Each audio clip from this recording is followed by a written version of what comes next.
Hello everyone, welcome to your own biochem. My name is Shibavati Singh और आज के इस वीडियो में हम कवर करने वाले हैं बी सेल एक्टिवेशन के बारे में।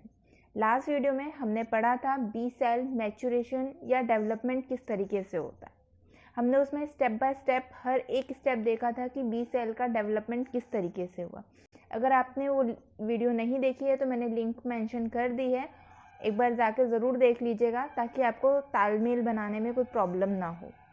आज हम कवर करने वाले हैं B cell activation, T cell independent. B cell दो तरीके से एक्टिवेट होते हैं, एक टी सेल इंडिपेंडेंट से और दूसरा टी सेल डिपेंडेंट से। तो आज हम पूरा फोकस टी सेल इंडिपेंडेंट पे देने वाले हैं। So without wasting any time, let's start the video.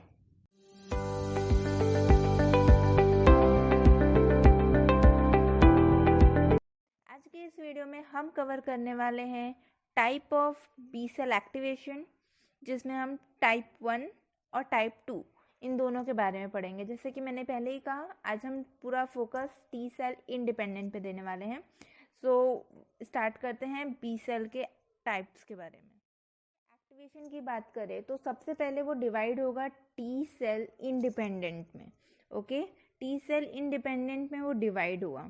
उसमें जो इसकी प्रॉपर्टीज होती है, वो प्रॉपर्टीज होती है उसमें टी सेल का कोई भी इन्वॉल्वमेंट नहीं होगा, और जो इसके जो एंटीजन होंगे, मतलब जिस टाइप के एंटीजन इसमें प्रेजेंट होंगे, वो होगा हमारा टीएस, जो कि लिपोपॉलीसेचराइड होता है, जिसमें पॉलीसेचराइड भी आ गए और ग्लाइकोलिपिड्स भी आ गए।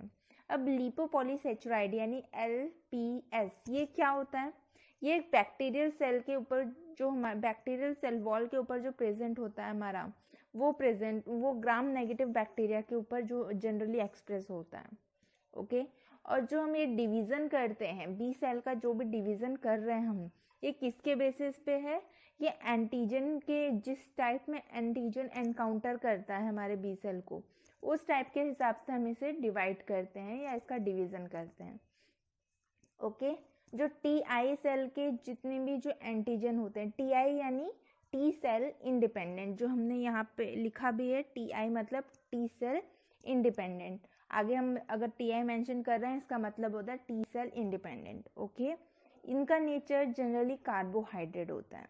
ओके, इसके अलावा जो हमारा टी आई सेल है, वो अगेन दो पार्ट में और डिवाइड होता है। अगेन दो पार्ट में डिवाइड होता है, जिसमें टी आई 1 यानी कि टी सेल इंडिपेंडेंट टाइप 1, पूरा नाम क्या होगा? टी सेल इंडिपेंडेंट टाइप 1, और टी सेल इंडिपेंडेंट टाइप 2, दो पार्ट में डिवाइड हो गए। ठीक है, जो टी आई सेल है उसके पास उसकी जो प्रॉपर्टीज होती है, उसकी प्रॉपर्टी ये है कि ये जो इनर्ट रिसेप्टर होता है, इनर्ट रिसेप्टर से बाइंड करता है जनरली। मेजॉरिटी, ये नहीं बोला मैंने कि हर बार वो सिर्फ इनर्ट से ही बाइंड करेगा। यस, वो इनर्ट से बाइंड ज़रूर करेगा, इनर्ट रिसेप्टर से बाइंड ज़रूर करेगा, लेकिन ये मेजॉरिटी केस में यानी मेजर केसेस में। इसके अलावा माइनर केसेस में वो आईजी यानी कि एंटीबॉडी से भी बाइंड करेगा। और इसका जो नेचर होता है वो मिटोजेनिक होता है। मिटोजेनिक क्या होता है? मिटोजेनिक का मतलब होता है माइटोसिस को ट्रिगर करवाने की इसके पास कैपेसिटी होती है। इसके अलावा TI2 है, जो टाइप 2 है, वो क्या करता है? वो सिर्फ और सिर्फ एंटीबॉडी से ही बाइंड करेगा। इसमें वो इनर्ट रिसेप्टर से बाइंड नहीं करेगा, और इसके पास जो प्रॉपर्टी होती है वो नॉन मिटोजेनिक होते हैं, यानी कि मिटोसिस जो नहीं करवा सकता है ये। ओके, इसके अलावा जो बी सेल का डिवीज़न होता है वो होता है टी सेल डिपेंडेंट, जिसमें उसको टी सेल चाहिए होता है अपने आगे के फंक्शन को परफॉर्म करने का या अपने रिस्पॉन्सेज को शो करने के लिए, जिसमें एंटीजन स्पेशली कौन से होते हैं? यहाँ पे प्रोटीन्स। ओके, यहाँ पे एंटीजन्स कौन से होंगे? Specially proteins. जैसा कि हमने कहा ही था कि हम पूरा फोकस इंडिपेंडेंट पे देने वाले हैं, तो चलिए देख लेते हैं जो टाइप 1 है वो किस तरीके से वो रिस्पॉन्स शो करता है। ठीक है, जो टाइप 1 एंटीजन होता है वो T independent antigen stimulate antibody production in the absence of T cell, यानी कि टी सेल का प्रेजेंस नहीं होगा, एब्सेंस होगा वहाँ पे। और जो इनर्ट रिसेप्टर होते हैं वो कौन कौन से हो सकते हैं, TLR4, MD2 या CD14। ओके, इसके अलावा जब हमारा जो एंटीजन है वो अगर हायर लेवल पे हो रहा है, अगर हायर डोज मिल रहा है एंटीजन का, मीन्स एक साथ बहुत सारे एंटीजन वहाँ पे प्रेजेंट हो जाए, तो क्या होता है, तो टी सेल है वो क्या करता है, वो पॉलीक्लोनल एक्टिविटी शो करता है। यानी कि जो पॉलीक्लोनल मतलब अपने टाइप के और भी बहुत सारे क्लोन्स बनाना, अपने जैसे और भी सेल्स बनाना या डिवाइड होना। इसीलिए यही वजह है कि वो मिटोजेनिक शो करता है, क्योंकि वो मिटोसिस करके अपने आप को डिवाइड करके अपने जैसे क्लोन्स तैयार कर लेता है। ओके, आई होप यहाँ तक क्लियर हो गया होगा। अगर हायर डोज मिले एंटीजन का तो क्या होगा, राइट? हायर डोज मिलेगा तो क्या होगा, जो हमारा जो सेल्स हैं वो पॉलीक्लोनल सेल्स का एक्टिवेशन होगा, ताकि वो एंटीबॉडी जो सिक्रीट हो रही है उसे रिस्पॉन्स करे, राइट? इसके अलावा जब लो कॉन्सेंट्रेशन होगा, यानी कि जब हाई कॉन्सेंट्रेशन हुआ तब तो उसने पॉलीक्लोनल एक्टिविटी शो की, बट जब लो डोज मिलेगा उसे एंटीजन का, यानी कि 1 या 2 मिलेगा एंटीजन, तब क्या करेगा, ऑलिगोक्लोनल की एक्टिविटी शो करेगा। ऑलिगोक्लोनल क्या होते हैं, ऑलिगोक्लोनल होते हैं जो कुछ सेल्स, मतलब थोड़े बहुत ही सेल, मतलब 1 से 2 ही अपने क्लोन्स बनाएगा और अपने आगे के रिस्पॉन्स बी सेल का रिस्पॉन्स शो करेगा या उसे एक्टिवेट करने का काम करेगा। इसमें जो टीआई है, जो टीआई एंटीजन है, वो क्रॉस लिंक करते हैं आईजी और इनर्ट रिसेप्टर से। जैसे कि मैंने अभी कहा था आपको कि ये सिर्फ इनर्ट रिसेप्टर पे डिपेंड नहीं रहते हैं, ये आईजी को भी शो करते हैं। ये एंटीजन कैसे एंटीजन है, ये बी सेल को एक्टिवेट कर सकते हैं without the help of T cell, right? अब जो हमारा BSTI एंटीजन है वो दोनों से ही अपना कॉम्बिनेशन बना सकता है, या दोनों के साथ ही वो बाइंड कर सकता है। कौन से दोनों, IG and inert receptor, right? और ये इसका सबसे अच्छा एग्जांपल है हमारा LPS। LPS क्या होता है, LPS जो अभी हमने डिस्कस किया था जस्ट थोड़ी देर पहले कि ये हमारे ग्राम नेगेटिव बैक्टीरिया का बैक्टीरियल सेल वॉल होता है, राइट? अब उस पे ही हम इसको देख सकते हैं कि किस तरीके से हम ये दोनों से बाइंड करता है। जो TI, जैसे ये मैंने स्ट्रक्चर लिया है, अब इस स्ट्रक्चर के बेसिस से हम समझते हैं कि जब लो डोज होंगी तो किस तरीके से एक्टिवेट होगा। जैसे कि हमने क्या कहा था, जो इनर्ट जो रिसेप्टर है, जो हमारा इनर्ट रिसेप्टर है वो TLR4 से बाइंड करता है। जैसे कि ये मान लीजिए ये एंटीजन है, ये जो है ये एंटीजन है हमारा, ओके, ये एंटीजन है। अब ये एंटीजन हमारे TLR, यानी कि TLR फिर 4 भी हो सकता है, और भी अगर होते हैं इनर्ट रिसेप्टर तो उससे बाइंड कर सकता है। तो TLR से बाइंड किया और सिग्नल इंड्यूस किया, राइट? सिग्नल इंड्यूस करने के बाद सिग्नल बी सेल का रिस्पॉन्स शुरू हो गया। लेकिन जब लो डोज हो तो क्या होता है, तब हमारा जो इनर्ट इम्यूनिटी से जो रिसेप्टर से बाइंड होगा वो कैपेबल नहीं हो पाता है हमें सिग्नल इंड्यूस करने के, वो कैपेबल नहीं होता है ये, या फिर हम बोल सकते हैं unable to bind sufficient antigen, ये इतने बाइंड नहीं कर पाता है उस एंटीजन के साथ, राइट? तो वो क्या करता है, हमारे जो इम्यून सेल हैं, इम्यूनोग्लोबिन है, उससे जाके बाइंड करना शुरू करता है, यानी कि दोनों से बाइंड करता है, और वहाँ से उसके बाद दोनों के कॉम्बिनेशन से, जो क्रॉस लिंक की वजह से, दोनों के क्रॉस लिंक की वजह से अब जाके हमारा एक्टिवेट हो जाता है बी सेल। तो बी सेल टाइप 1 किस तरीके से एक्टिवेट हुआ, I hope it is clear. Short में था, सिंपल था, पॉइंट टू पॉइंट मैंने लिखे हैं सारे पॉइंट्स, कंफ्यूज बिल्कुल भी नहीं होगा। सिर्फ 2 पॉइंट जो बहुत इंपॉर्टेंट है, वो इंडिपेंडेंट से तो समझ में आ गया कि वो टी सेल से डिपेंड नहीं करेगा, राइट?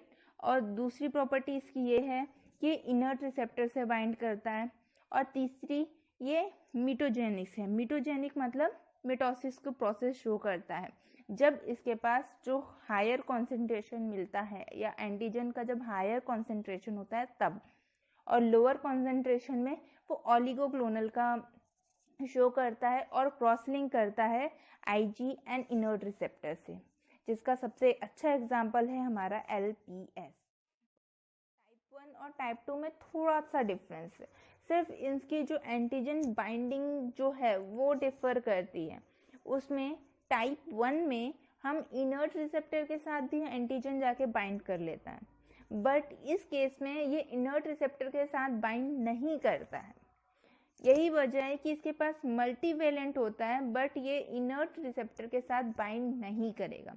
ये ओनली बाइंड करेगा आईजी यानी कि इम्यूनोग्लोबिन रिसेप्टर के साथ, यानी एंटीबॉडीज के साथ। आईजी वाला कौन सा आईजी रहेगा? IgM।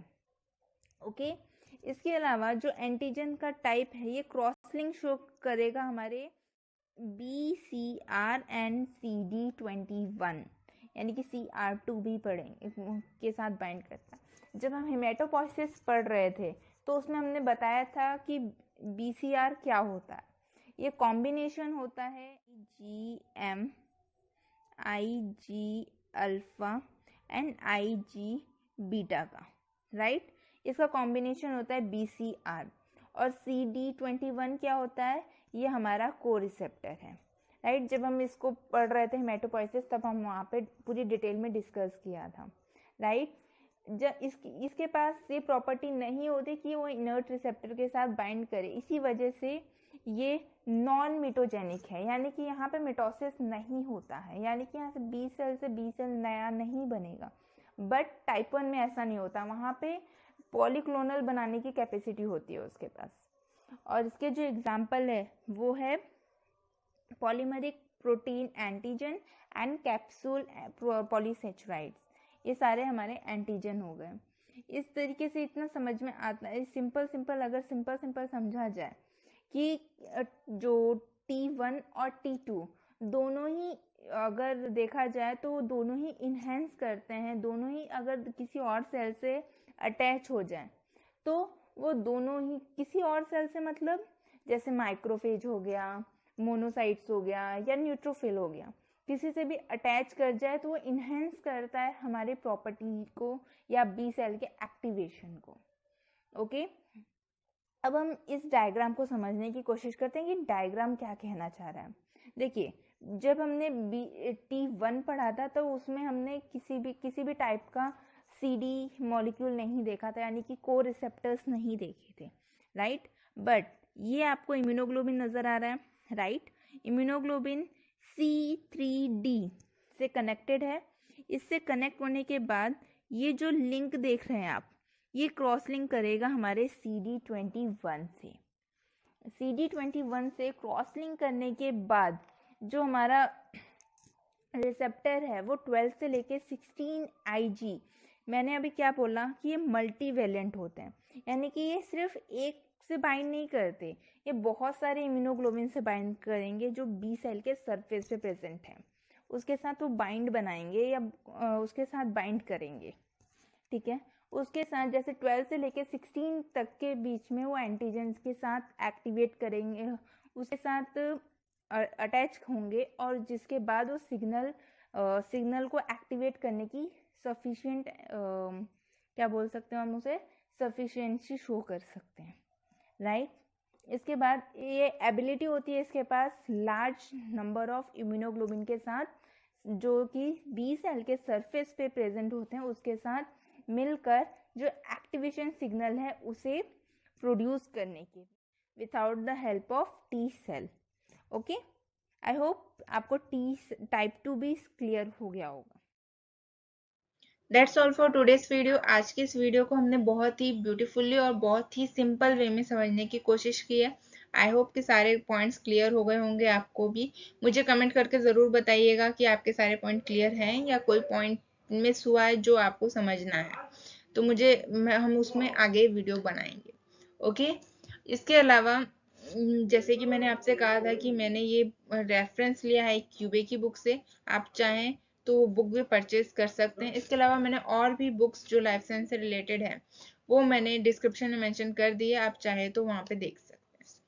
So thanks for watching friends, और अगर आपको वीडियो अच्छी लगी है, हेल्पफुल लगी है, तो लाइक ज़रूर कीजिएगा, चैनल को सब्सक्राइब कीजिएगा और बेल आइकन को ज़रूर प्रेस कर लीजिएगा ताकि आपको फर्दर अपडेट्स टाइमली प्रोवाइड हो सके। So thank you.